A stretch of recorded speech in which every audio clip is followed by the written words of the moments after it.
Okay, we sorted out one or two minor technological problems as usual. But welcome everyone on behalf of the Center for Global Women's Studies, as well as the Gender and Women's Studies discipline. It's my pleasure to welcome you to this seminar. And this is going to be a very interesting seminar. Actually, Haroon, agriculture and women's agricultural production and their role as laborers was my first love. So I always get excited when it's something about agriculture. So I'm really looking forward to this seminar. So I wanted to welcome Professor Haroon Akram Lodi, who is a professor of economics and international development studies at Trent University. He works in the area of the political economy of agrarian relations, as well as looking at gender relations in agriculture. He has been advisor to many of the UN agencies, and he is now, and also, more importantly, this is extremely important, he's an associate editor of the Feminist Economics Journal. So if you want anything to be published in Feminist Economics, please approach Haroon. Not quite that easy. I know. I'm also another. I know you. But I thought I'd shift it down to this. But recently he has been working with the UN Women Regional Office in Africa and looking at this question of the gap in agricultural productivity and trying to understand it. And he's done over the last 5-6 years, right? A project in 7 African countries. So he's going to today present some of the results, which he's writing into a book. And he promises that he is on the second but last chapter. So, Yeah, of the first draft. Let's be clear. So over to you, Haroon. Now, how do I advance this?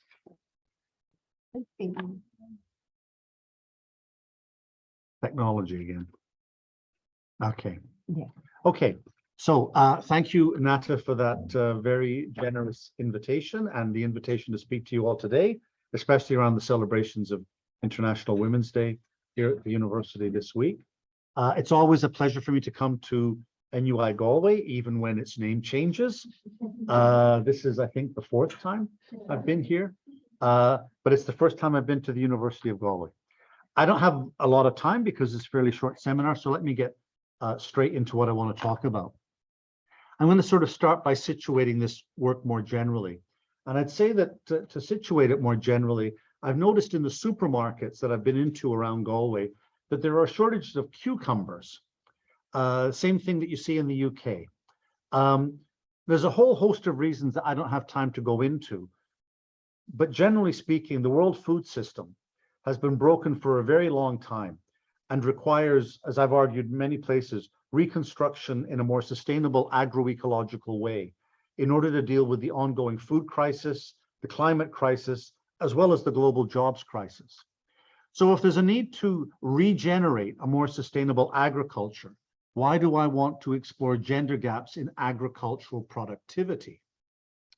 Well, before I explain what I mean by gender gaps, let me say that across the global South, women and men farmers have very distinct engagements with the environment, with natural resources, and with climate change. Women and men have very different experiences of and knowledge of the natural environment. And particularly as a result of differential control of resources, especially land, men are more likely to be able to adapt to risks emerging from climate variability or natural disasters than women are. And this means that women have increased vulnerabilities to climate change in many rural areas of the global South. At the same time, women are more likely to manage more fragile lands, and so their land is more likely to be affected by floods and the resulting soil degradation and erosion that can result from those floods. And as we know, women have lower incomes, and because they have lower incomes in rural areas, they can't afford soil and plant protection measures that might partially compensate for this soil degradation arising out of climate change. So ongoing processes of climate change are likely to impact differentially on women and men farmers, who then adapt differential coping, adaptation, and mitigation strategies. So the key thing to take away from that couple of minutes is that the impact of climate change on global agriculture, on farmers, is gender differentiated on a world scale. And that really has to be the starting point of any analysis. Because what that means is that any effort to reconstruct a more sustainable agriculture must undertake a more gender differentiated strategy than is commonly voiced. But this also means that women and men farmers today don't always have the same characteristics. They don't face the same production conditions, and they don't always make the same production choices. And this is because women and men farmers can demonstrate differences in how much they work. They can demonstrate differences in the type of work they undertake. They can demonstrate differences in the amount and the quality of the land that they use. They can demonstrate differences in their access to and use of non-land inputs. Men and women farmers can very often make different crop choices. Men and women face asymmetries in labor and in product markets. And this means in turn that there are gender-based differences in available cash between women and men farmers, resulting in gender-based differences in spending patterns, which are extraordinarily well documented, if not really acted upon. So these differences between women and men farmers that I've just summarized, this is what gives rise to what we call the gender gap in agricultural productivity. That even when you account for differences in land quantity and land quality, agricultural output per unit of land produced on land managed by women is less than that on land managed by men.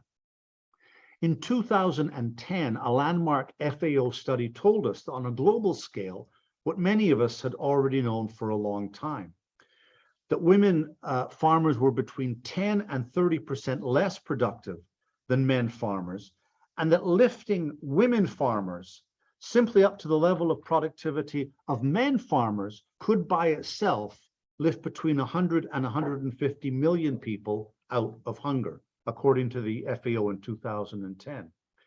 And these poverty alleviation responses to improvements in women's agricultural productivity would occur because agricultural productivity growth drives agricultural growth and economic growth in agrarian societies.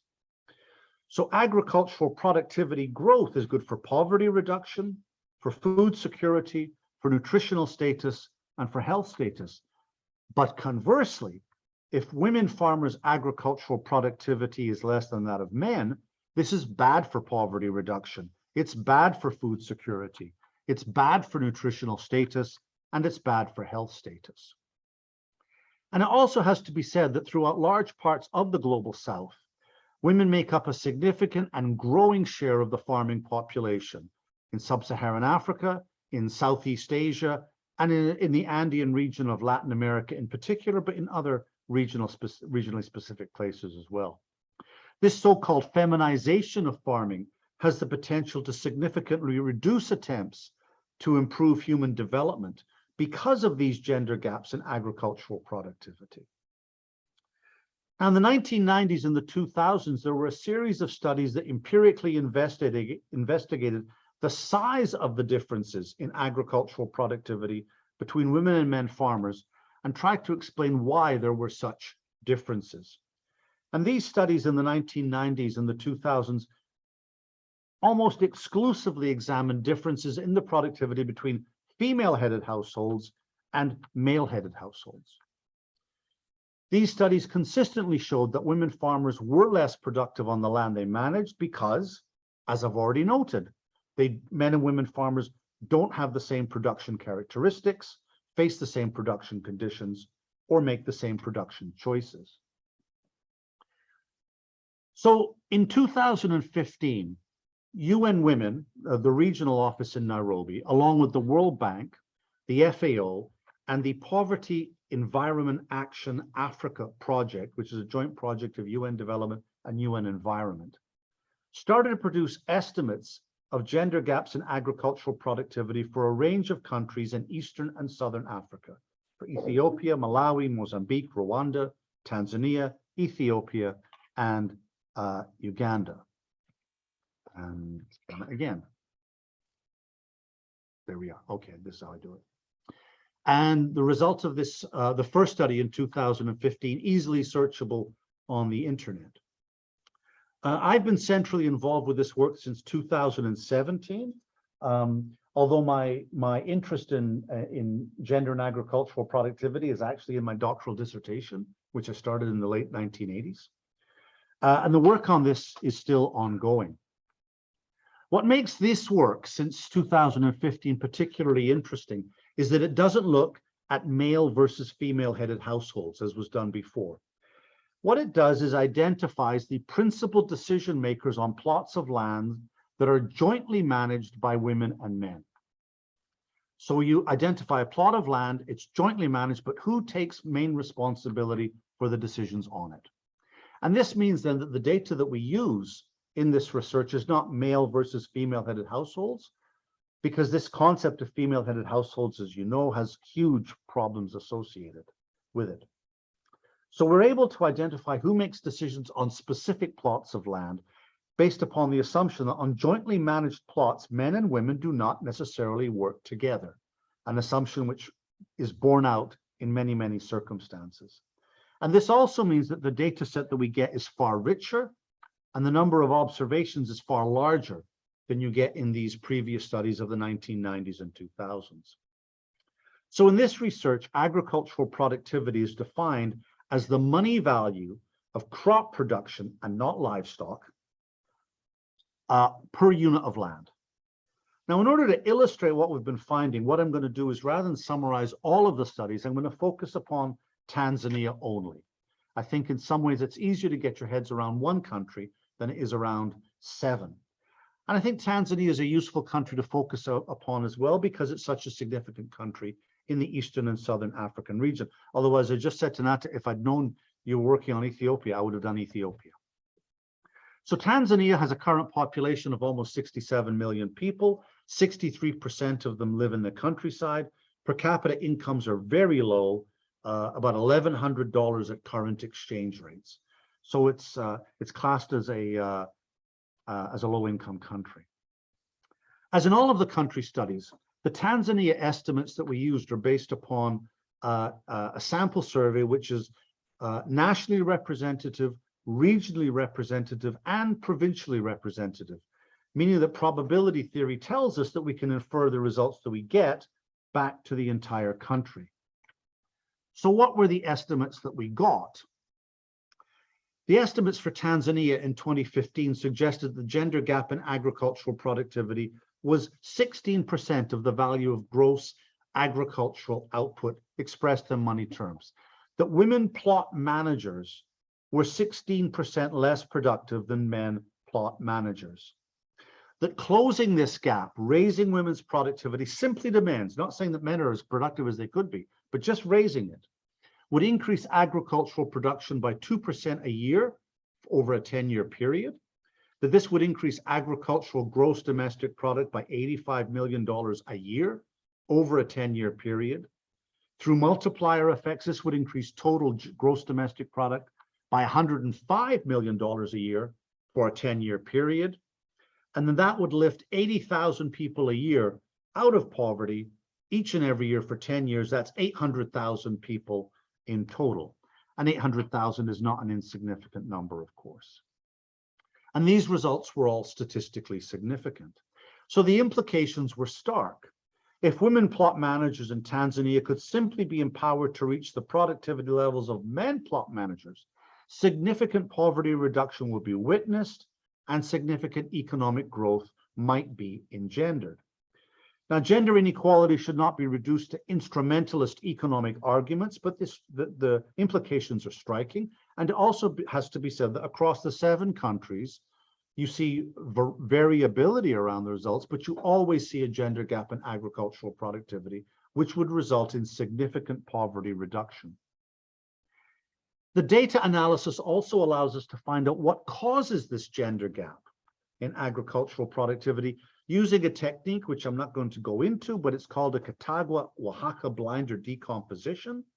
We've changed the name of it from Oaxaca blinder, which it was called for decades because it was actually invented by a statistician at the University of Chicago who was a woman and was forgotten about in this in the use of the technique. And this decomposition finds that women managed plots had less access to male family labor than plots managed by men. This was far and away the most important cause of the gender gap in agricultural productivity, responsible for 97% of it. So men wouldn't work on women's plots. Secondly, men used more pesticides than women did. Thirdly, men had better agricultural tools and implements than women did. So that first driver, access to male labor, that's a labor constraint. The second, pesticides, equipment, these are technological constraints. So women managed plots face different labor and technological constraints than men managed plots. Hence, different production conditions, different production decisions. Again, those results were statistically significant. Now, statistical significance is important, but it does not necessarily produce results of what feminist economists call substantive significance. For example, beer consumption goes up when it's warm. It's statistically significant, but is that really substantively important? I mean, you know that intuitively, so why bother going into it? And indeed, results can very often not only lack substantive significance, but they may not even be plausible because econometric results from surveys can only be based upon the data set, and the data set that you have, the data that you have, is a function of the questions that are asked. And if you don't ask the questions, you don't get the data. And for too much gender analysis, the questions simply are not asked. So if an important question is not asked, it doesn't show up in the data, even if it's very important. So UN Women then asked me to do a qualitative assessment of these quantitative results in order to evaluate whether the statistical results were witnessed on the ground. And to do this, they wanted me to talk to farmers to ask them what was causing their shortfalls in their agricultural production if they were aware of a gender gap in agricultural productivity. So in this field work, we interviewed groups comprised of women and men. We interviewed key stakeholders, but very importantly, after we finished talking to women and men, we asked the women to hold on, and then we talked to them separately. And that produced very different data than the results we got from the women and men groups. And this then allowed me to identify what farmers themselves said were the most important sources of the gender gap in agricultural productivity. So there were 4 key drivers of why women were less productive, and men and women said women were less productive on the land they were operating. The first driver was women's social reproduction responsibilities to provide unpaid care and domestic work in the home and in the community, which reduced the amount of time that they had to work on their plots of land. So the social reproduction responsibilities included household maintenance, cooking, cleaning, care, water and energy collection. These social reproduction responsibilities could require between 4 and 6 hours a day. And because labor is the main input into farm production and hence productivity, taking time to work in social reproduction reduces the amount of time that you have to work on the land and therefore reduces your production and your productivity. The second factor was that women were responsible for providing unpaid contributing farm labor on plots of land principally managed by their husbands. And this then further reduced the amount of time that they could devote to their plots of land. And again, because time to work on the land is the principal input in their farm production, If you're working on your husband's plots, you have less time to work on your own plots, and this affects your production and your productivity. Now, this finding was very important because it was very widely reported. It is not captured at all in statistics, and it's very rarely identified in the policy literature. But when I said it to policymakers in Dar es Salaam, everyone said, but of course. But why don't you ask the questions about it then? The third principal driver was women's responsibility to provide day-to-day cash to meet family needs because they had principal responsibility for maintaining the household. So this required women to undertake petty wage labor or petty trading in order to earn cash. But this again took time away from the time that they could spend on their plots of land. And again, because it reduced their labor input, had an effect on their production and their productivity. And then the final factor which was identified across more than half of the villages that we went to were the physical injuries caused by gender-based violence, which reduced the amount of time that wives could spend on their plots of land. Gender-based violence was also used by some husbands to take control of any cash their wives had. And if their wives had stored crop resources for future use, men also took control of that. They stole it. So gender-based violence reduced women's labor supply. Because men would take, using the threat of violence, women's resources, this acted as a disincentive to save. It also acts as a disincentive to invest. And it also results in a need to increase casual waged labor and petty trading to earn money because your husband has taken your money. And these very distinct economic consequences on the ground are again far too little remarked in the academic and in the policy literature. So then the next issue is, are the quantitative and the qualitative findings consistent? My argument is they are. But if you like, the quantitative findings are showing you the top, whereas the qualitative findings are showing you the symptoms more broadly. Sorry. Oh.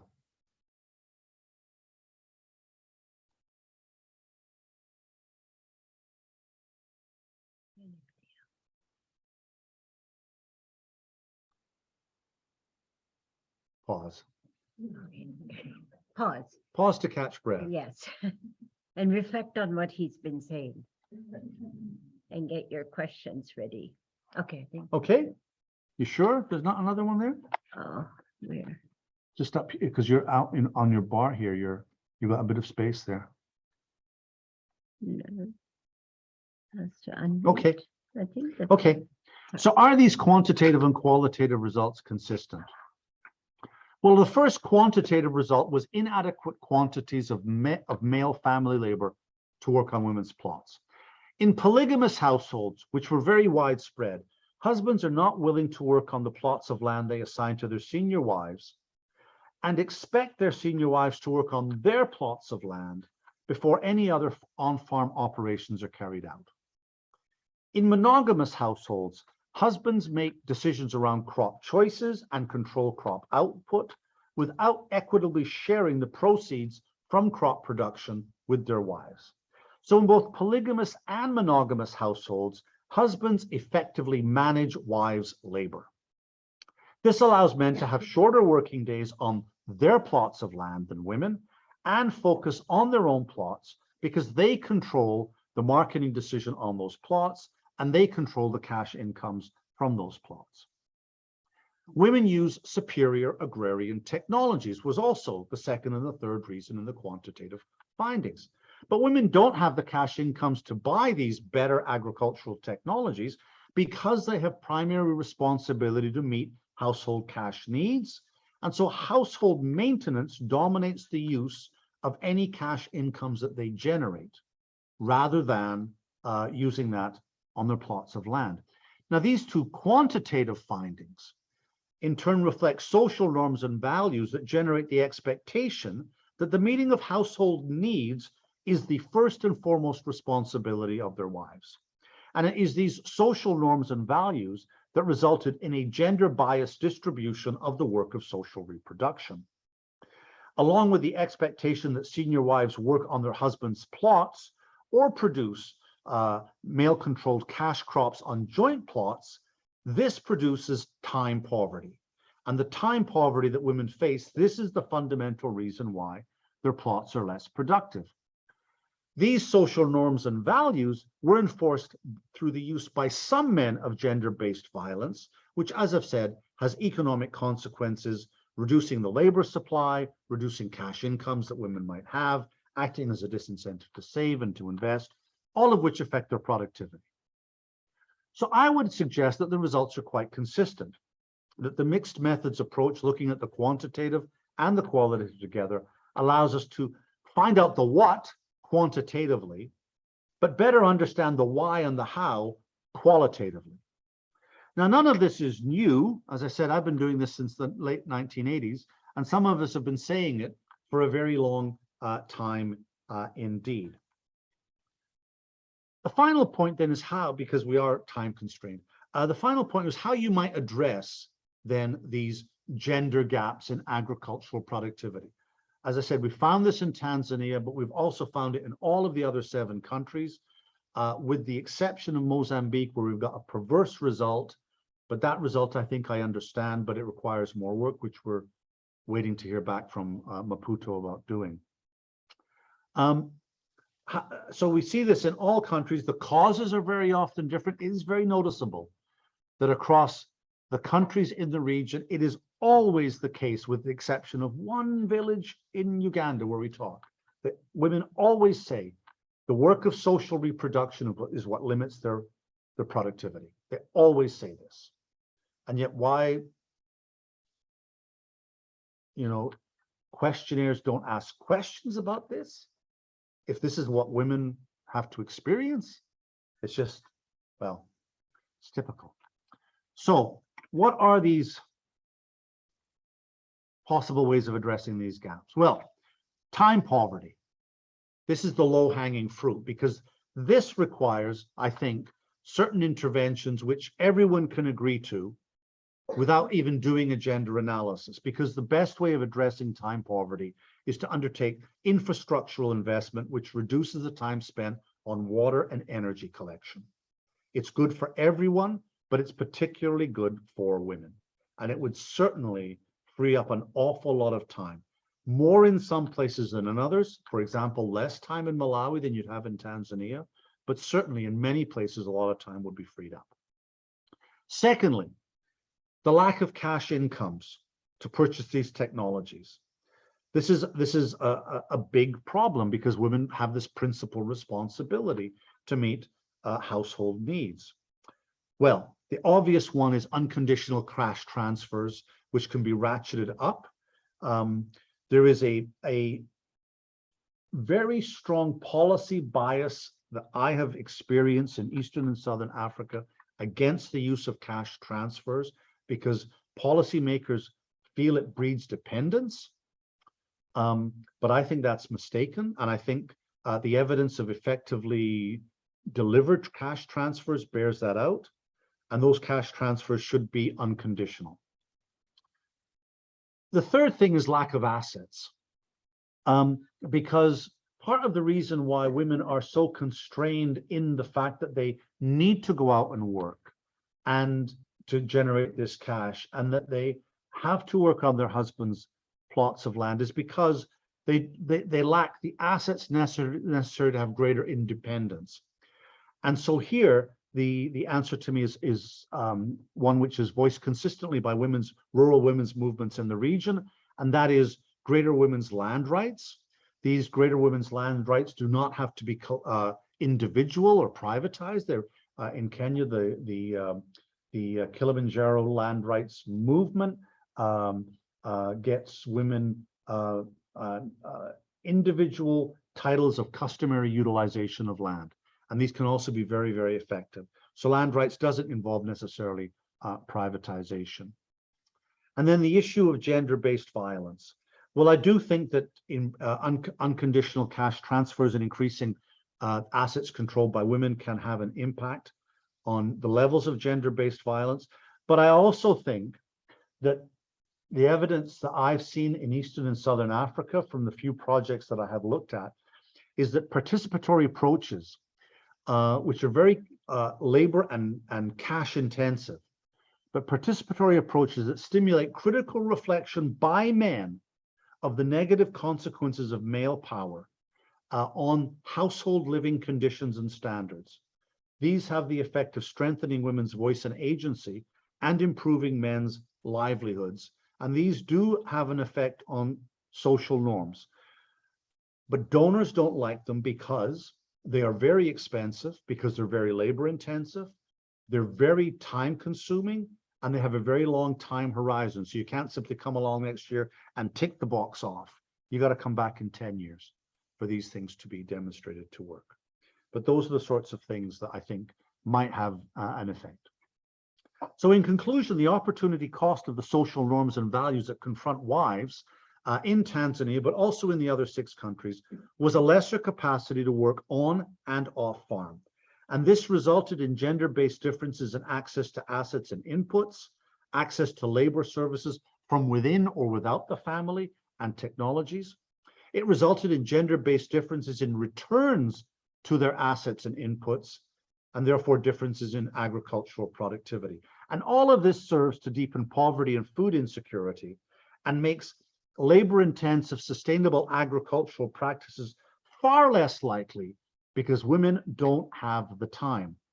As one woman respondent in Tanzania said to me, quote, "We're so tired," unquote. I'm going to use that as the title of the book on which this seminar will eventually come out. So thank you for that.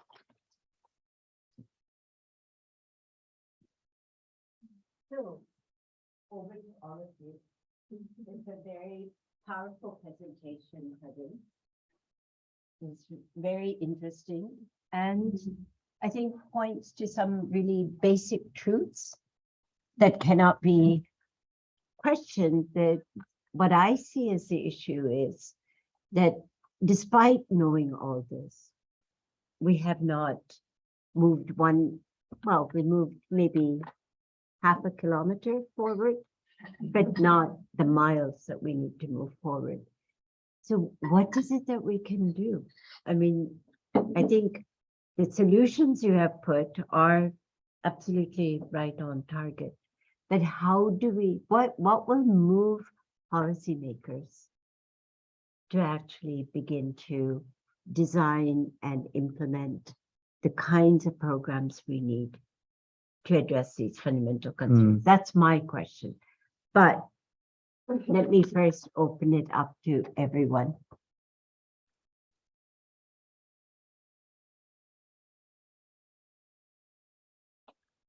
I can answer that while people are thinking. Okay. One of the reasons that UN Women did this work, and they did it with the World Bank, is precisely because they wanted to put a money value on the cost of the gap. You know, what is lost GDP? And they wanted to do that because they wanted to be able to show that to finance ministers in the belief that showing them that money is lost from these gaps, which reduces the efforts to, to alleviate poverty and generate economic growth. You know, those sorts of instrumentalist arguments, that this was an effective way of getting that message across. Now, the effect there is highly differentiated. In Malawi, within 6 months of the work being done, the Ministry of Agriculture had reformulated its agricultural development plan to more effectively centralize measures to improve gender equality within that plan.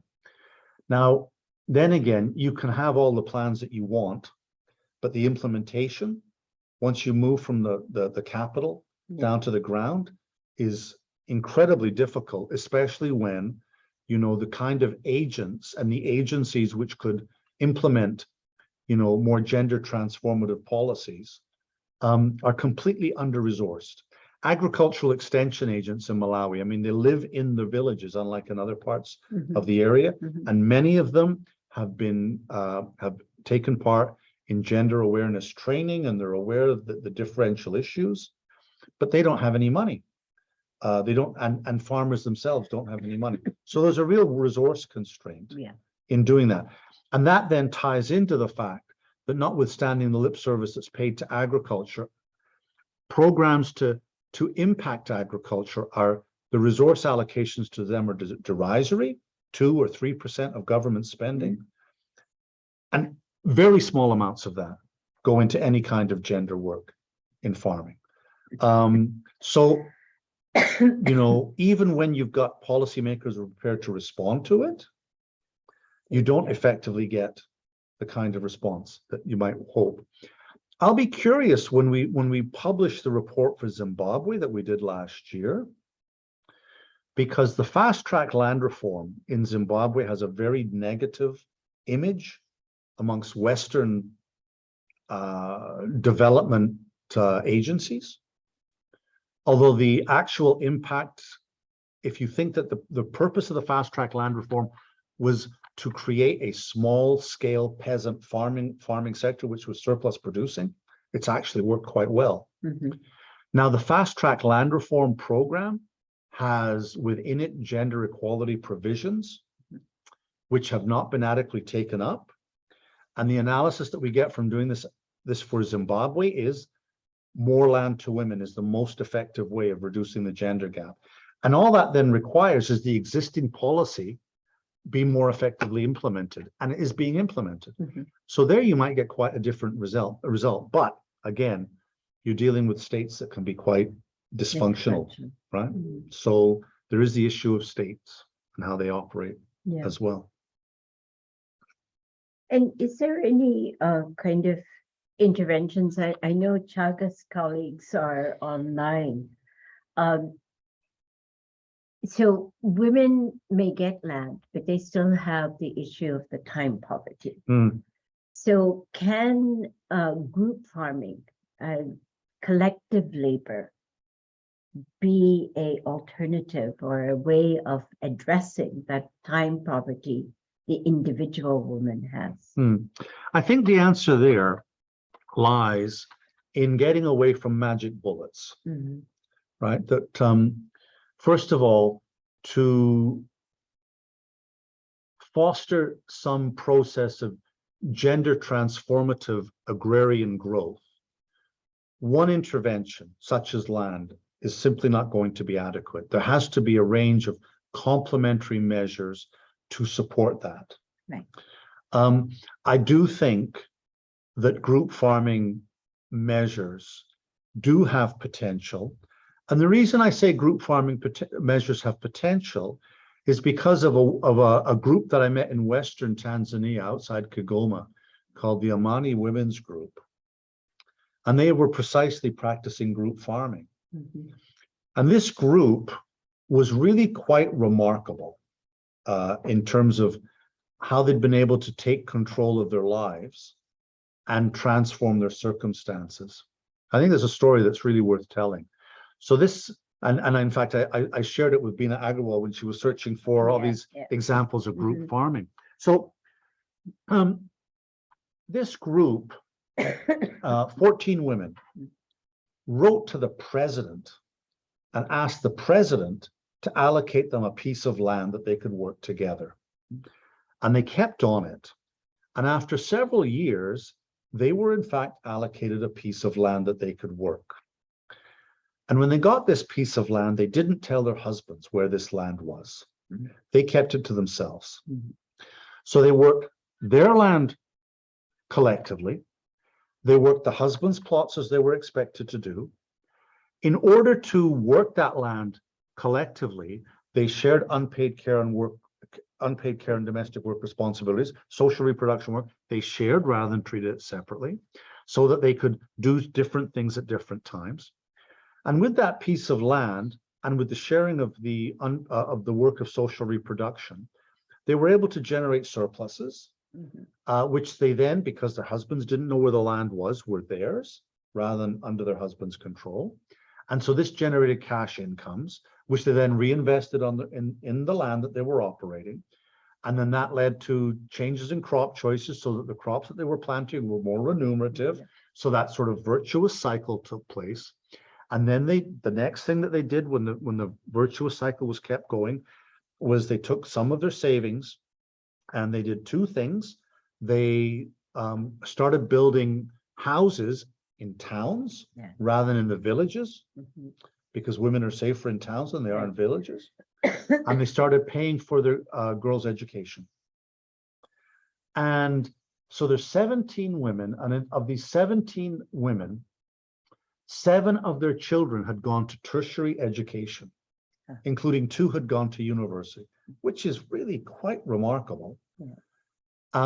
They said that there was no gender-based violence in their homes whatsoever. But that their husbands tended to stay out in the villages and they tended to stay in town. Quite a remarkable story. That is remarkable. Yeah, quite a story. And this group actually, it's quite well known in the region, but it's not, if you're not from the region, you don't know about it, apparently. So I was quite lucky to be working with people that knew the region well. Yeah. No, it's fascinating because I know in India, West Bengal, and in Kerala, there are a lot of group farming efforts that are going on. And there's been very little study to see what are the differences between men's group farms and women's group farms, because this issue of social reproduction, how is it addressed, is really fundamental. Any questions?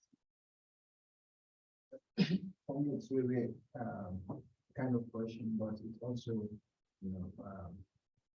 goes back to the first question that you asked.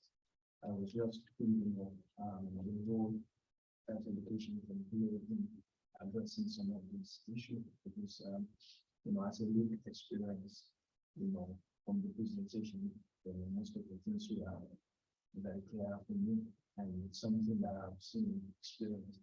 And looking at it, I was just thinking, how education or human capital development can contribute to addressing some of these issues, because most of these challenges are, present in our society, and sometimes they also have, bearing on traditions and also religion. And sometimes even if you try to push, you will see that you will have some resistance as a result of culture and religion, as a result of tradition and religion. But for women in our own society that we've seen who have been opportunity to educate, you see that their approach to things are different, as compared to those who haven't had the opportunity to go to school. So I was just thinking, how do you see the role of education? Well, obviously, you're completely right that education is absolutely central. But as I'm sure you well know, the differences in the quality of education between rural areas and urban areas in Eastern and Southern Africa or West Africa is huge. It's absolutely huge. So the educational quality in rural areas is much, much lower. And the gender biases against girls' education are much, much larger. So there's 2 separate things that need to be worked on. And first one is the issue of quality, the educational quality. Rural educational quality doesn't get the attention that it needs. There is attention paid to the issue of the quality of urban education in many countries in the region, but not to rural areas. They're just forgotten about, because policymakers and the international organizations, they don't go outside the capital. They're staying where they were. So the issue of the quality of rural education is absolutely central. And then the issue of increasing people's time in education, both boys and girls, is something which then I think does get affected by working on transforming gender norms at community levels. So you know, the project that, I mean, there's several of these that I visited, but there's one in Malawi that I can describe. So this one in Malawi, it was very interesting. So over the course of 2 months, an individual worker would go to a husband and a wife. And what they would do is they would sit down with them, they'd get to know them, and then they would sort of start explore where they wanted to be in 10 years as a household unit, you know, in terms of what they wanted for their children, the opportunities for their own livelihoods, what did they want? And then over the course of that 2 months, they started showing how, you know, when they started describing where they wanted to be and started envisaging how they might get there, that cooperation between husbands and wives was a much better way of achieving that outcome over a 10-year period than having the man in patriarchal authority, yeah, and relying upon, if necessary, violence to enforce it. And as part of that, the educational piece can come in, because part of that, where do you want your children to be in 10 years? Parents will always say they want their children to be educated. So how do you get there? But this kind of approach, as I say, it's something which you know, donors won't fund because it costs too much money. You know, I mean, governments won't fund doing this in Western Europe or in Canada, let alone doing it in a developing country setting. But these are the sorts of things that transform social norms. And the thing is, you know, you're right to bring up this issue of religion and culture because it's absolutely pervasive and can work in very negative ways. But that kind of work, when it's done by local people, because it should be done by local people, can work with the grain of the culture and still demonstrate the benefits of doing this. And I have been in some, as I said, this village in Uganda where people were speaking about it in quite a positive way, and the women in private spoke about it very positively. Now, one has to be careful about bias in responses because I'm standing there. It's a UN Women project. Women are answering, and the UN Women person is right there. So they want, you know, they want to tell the person what they want to hear. You have to be careful about that. But I have seen similar ones which are locally funded in Uganda, where communities themselves fund this. And they also seem to be quite effective. So I think the educational piece is very important, but there's the question of quality of education in the countryside, and it goes back to this issue of norms, which is really important. I think, you know, one of the things that has affected education in the rural area, for me, I think it's also a structural development, which is lacking in the rural area, as well as advancement in technology. Yeah. You know, before now, especially in Africa, also in the Latin community, it's difficult to distinguish between urban centers and rural centers. But in the past 10 years, these differences are, you know, very clear. Because you see that the rural area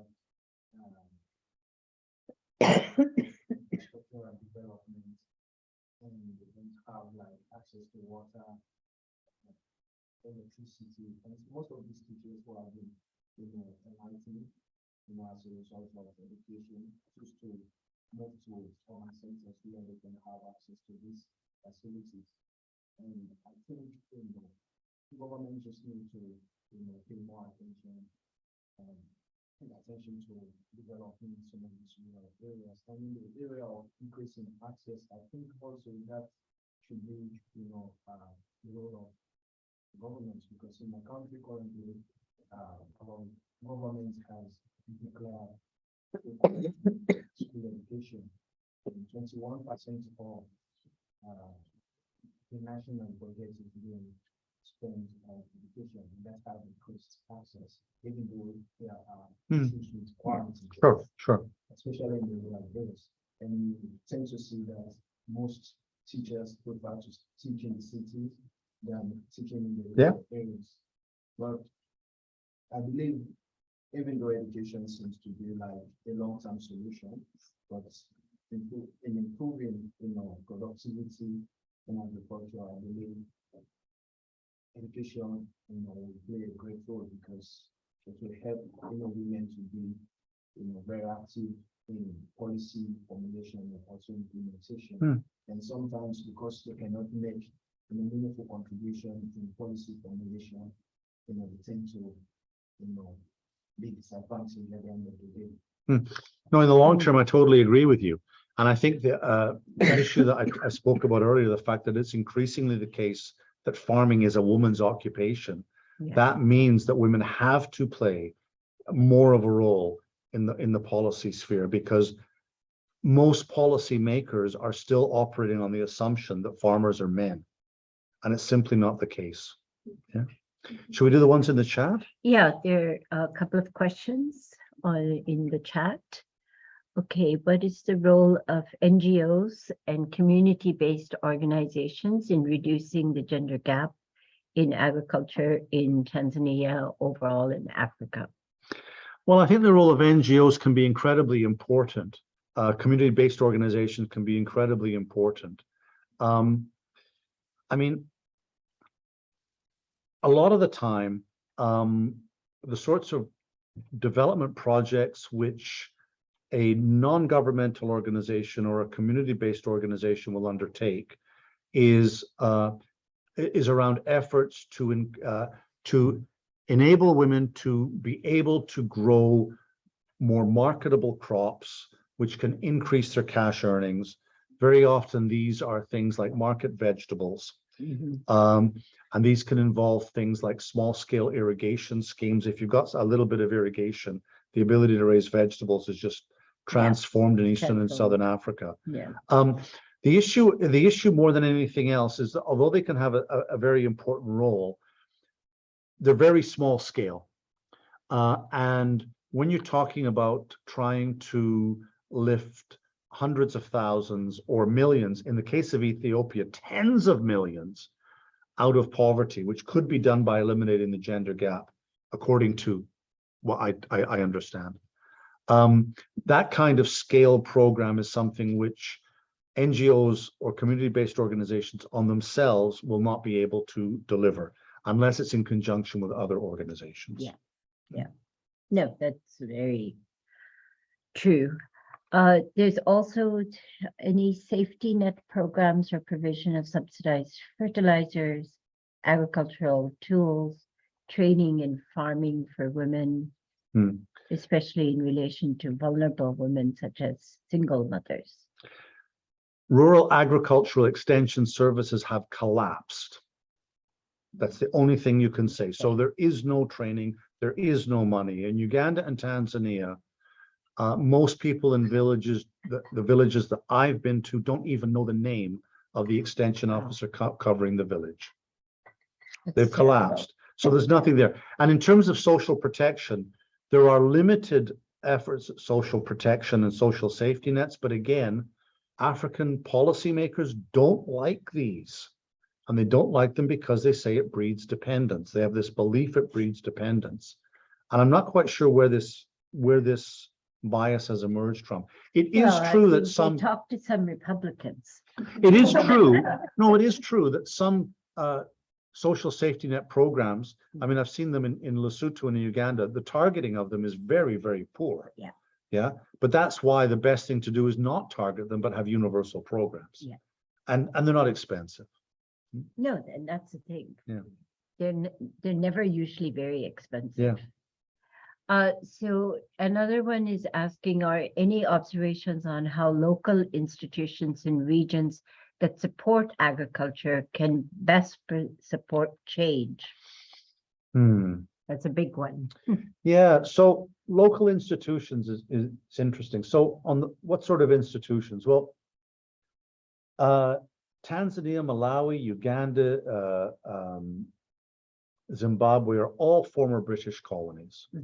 And they all have then a decentralized governance structure, which is very similar, based upon the creation of districts, where there's a district administrator who is all powerful. And that district administrator now has a bureaucracy attached to them, which in the colonial period they didn't have. And that bureaucracy includes district level agriculture and district level social protection. And districts have to do their own development reporting now.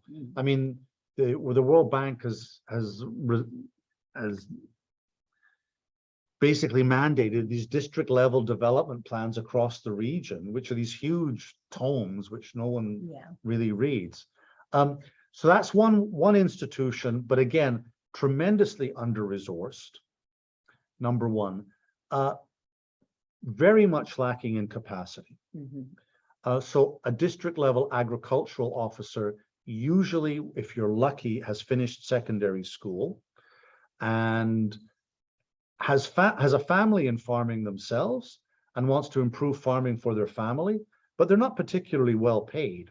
And so they tend to focus upon, just doing the bureaucracy of their job and getting on with things in that kind of way, because the resources simply aren't there. Other local institutions, well, finance tends to all be formal or very small scale based upon NGOs in particular areas.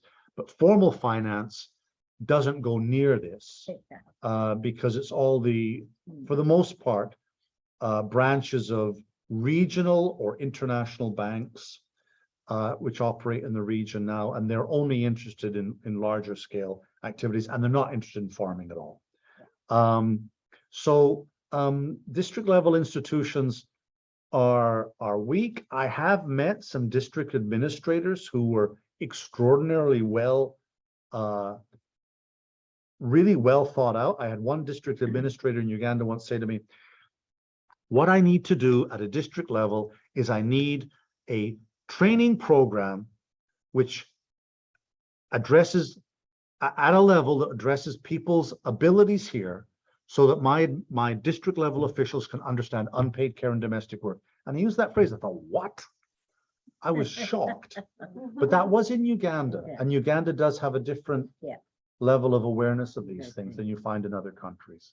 So even when you've got the sort of beneficent bureaucrat at the district level who has ambitions, they're completely constrained in what they can do.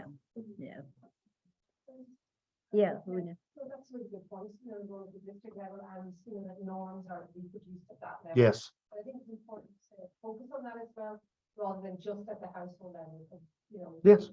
Important. And I just following up on what Imara said about the infrastructure, and I remember people saying in Ireland that when we got free buses to secondary school, because Ireland was very rural, it really made a difference. I don't know what year that was, but it really made a difference about farmers, sons and daughters being able to access school in Galway or whatever it was. So I think that is a really important thing. And there is a role of China at the moment as well in a lot of large infrastructure projects. But like you, I've worked a long time in this area. I used to work at FAO in the 90s. Right. So I would like to ask you more about kind of like the age range, like any positive changes, because you said you've been working in it. And is there any other, like I'm thinking of kind of media and social influencers, or other changes besides, in some ways the household level methodologies that you described in Uganda and Malawi I feel are a little bit intrusive, and you need very well trained social workers or community workers to do that properly without causing more trouble.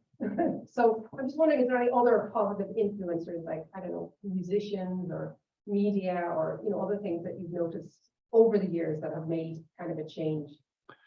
Not really very easy question. No. I mean, I'm completely with you in the idea that the use of social media to create positive messaging, which can change people's attitudes. The potential for it is really, really huge. Of course, the potential for the negative consequences of it and reinforcing, really reactionary tropes is also extremely high, as you see in places like Myanmar.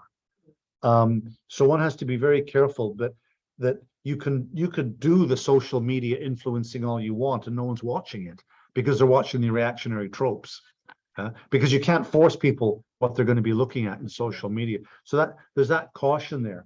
But I certainly no, and I've certainly tried to encourage this in sort of the Uganda, Malawi, Tanzania work, the idea of local role models, the idea of local role models who are also using social media to spread certain ideas that's a very positive idea to use, you don't get much buy-in Yeah. for this. The one thing people do say, which is right, is that there really is limited coverage of smartphones still. It's usually only the wealthy that have smartphones, and most people still rely on flip phones, that kind of technology. So it's got very limited capacity at this stage. So that's totally true. But even small villages, there's somebody with a smartphone. There's somebody. So, but policymakers don't, and international organizations, they don't really seem to think that this was going to be very effective. And maybe it's because of having been burned 10 years ago and trying to do this, that this was the answer and it didn't work. And so they've moved on to the next fad, if you like. Or maybe it's something else. I really don't know, because you can create this messaging incredibly cheaply. Yes, Diane. Thank you. I mean, I've followed William's work for a long time, so I was glad to have this update. I kind of ask a question about markets and the way whether certain kinds of markets are developing that might help prize apart, dissolve in that way this configuration of gender relations, which, as you showed, means that the men can control the women's labor, but the women can't control the men's. Yeah. Labor. And that even if women get the cash, the men might take away from them. So on the cash level, how far is there any development of women having their own bank accounts, which they can access on the phone, and that makes it harder for the men to control the cash? That's one. Another is some situations I've read about one of the big constraints in the mobilization of labor is still, some tasks are the women's tasks, some tasks are the men's tasks. So if you need plowing, or if you need sort of land preparation, and very often it's men who need to mobilize to do that. Yeah. The land, and if your husband won't do it, is there a market in which you can hire other people's husbands to do this, or their sons, children was the other thing I was going to ask about. So is there some market in developing in these places, in these so-called male jobs? I mean, because that might be another way of seeing some of these relationships dissolve a bit. And the third thing I was puzzling about is, what do the men do with their money? Because if it's the women who've got to provide the money for the day-to-day household needs, but then actually making more money, what are they doing with it? Is it buying more land? Is it cattle? Is it socializing? Is it more wives, acquiring more wives? What are they? All of the above. All of the above. Okay.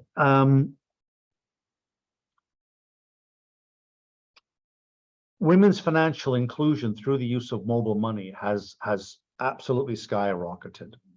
And of course, mobile money, when you access it on your phone, it's a flip phone is good enough to use it, right? So that is very widespread. Again, in many rural areas, the women are so poor that they don't have a phone. Yeah. And it is a marker of status. It's one of those things that I look for. If a woman's carrying a phone, she's in a different position economically than if a woman's not carrying a phone, because she's been able to generate the savings to be able to pay for that phone, right? So that is something that's there. Now, having said that, in terms of trying to stave off men's seizure of women's resources, financial inclusion through mobile money works to a degree, but very often you're talking about small amounts of money that come in and go out almost instantaneously. So, those small amounts of money, that they're not stolen by the husbands. They're earned and they're spent immediately. And so those do go towards meeting household needs. The cash savings that you might be able to store away, those now become more likely to be put into mobile money than was previously the case. But the stored grain reserves, no. And I mean, in Western Uganda, I mean, there's the story of what's the phraseology? They talk about galoshes. And of course, what you put on your feet, for rainy days. But when people talk about galoshes, they don't mean what men are putting on their feet on rainy days. What they're talking about is this is what men fill up with grain when they steal women's grain stores. They fill up their galoshes and take them down to the market. Then that forces the wives to liquidate their savings. Yeah. So that is still a big issue. In terms of hiring other men outside the household, labor markets are gender segmented. So it's very difficult for women to hire men to come and work on their land. And this could be a source of gender-based violence if they did. Because it makes perfect sense. Yeah, this is a big issue that we found in Ethiopia, again, that women didn't have enough labor to work their land because their husbands weren't working on their land. But you can't turn around and say, well, try and put in mechanisms whereby they can hire men from outside because men are hanging around. And the issue is, well, women won't hire them because it's not safe for them to do so. So these asymmetries in labor markets are still there, and those also need to be broken down. Yeah.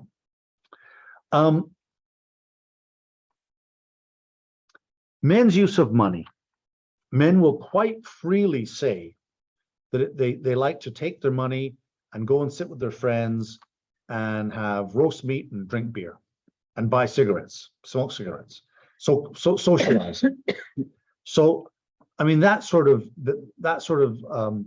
sorts of responses that we got from the qualitative field work that we've done, just replicates what you see in the national living standards measurement surveys, because that's what you get out of them, that men spend their money on consumption far more than women spend their money on their own consumption. So they use their money for that. That's not to say that that's all they do. I mean, certainly some men do have strategies for accumulation. Usually that strategy for accumulation is based on particular cash crops that they can use women's labor to work and which have a very favorable market situation. And sometimes the cash cropping story can be tied in with the wife acquisition story. So in both Western Uganda and in Tanzania, I've been in villages in which there were tobacco cooperatives. And in each of these cooperatives, the men, there was only one woman in the Ugandan cooperative. The men were quite explicit in their accumulation strategy. And their accumulation strategy was that they were going to take their cash resources that they got from their tobacco sales. They were going to acquire another wife because that gave them more labor to work on their farm. And that way they did not have to work. So marriage was a form of labor mobilization, or what Henry Bernstein would call a labor regime.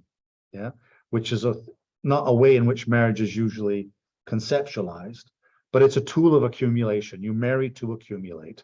Yeah? And so that is a very conscious accumulation strategy that men have, taking advantage of patriarchal power in that kind of way for their own ends. So on that very cheerful note, we have to think of accumulation strategies for women. Yeah. Yes. Yeah. But thank you, Haroon, and so apologies to the online audience. I know we didn't get to all of the questions, but this has been a really rich discussion, fun. and so thank you so much. Thanks. Yeah.